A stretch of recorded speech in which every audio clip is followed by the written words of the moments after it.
So we're looking back at the Formula One season for 2015, and I'm here with James Allen and Dominic Harlow, former chief engineer for Force India and Williams. The Ferrari resurgence. James, how have the team done such a great job? Well, obviously they came from a long way back. The 2014 season was a catastrophe for Ferrari. They lost respectability even, which led to the end of Montezemolo and obviously a bunch of technical people, 2 changes of team principal. So they were coming from a long way back. Obviously what happened was early on in 2014, they realized they just hadn't done a good enough job on the power unit in comparison with Mercedes. And so they threw the kitchen sink and a lot of money at fixing that problem. So obviously the real bedrock of their challenge in 2015 was a much, much better power unit, which as they developed it through the season came quite close, I think, by the end of the year to the Mercedes.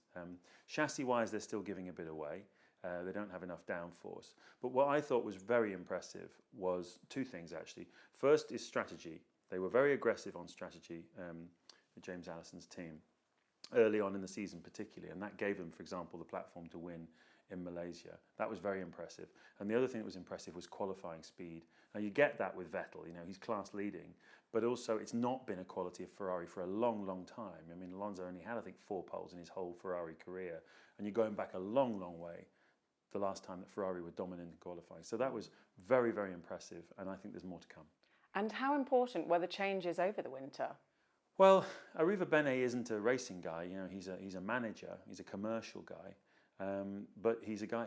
He knows that he has to listen to others, and I think to be boss of Ferrari, you need to be in charge, but you also need a very strong technical guy alongside you. I think that was Dominic Harlow's weakness, and I think it was Mattiacci's problem as well. He hadn't quite worked that out. But Arrivabene has been around Ferrari long enough to know that that's the only way it works. Jean Todt, Ross Brawn, that's how you go racing. And if you look at Mercedes, it's Toto Wolff, Paddy Lowe. It's no coincidence that those combinations win. Yeah.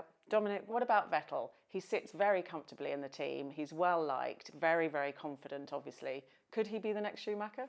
It's quite strange to talk about a 4 times world champion as new, but he is reinvigorated, having been there. And if you talk to the guys at the team, they absolutely love having him there. His level of feedback, his work ethic, the notepad in the car, going around the whole team and asking them what are they going to do to improve is really a great sort of tonic for them. So it's been a good move for him, and if he's going to deliver there soon, I think it'll be exciting. And those psychological things, he's learning Italian, isn't he? So that's good for the rest of the mechanics, isn't it, to know?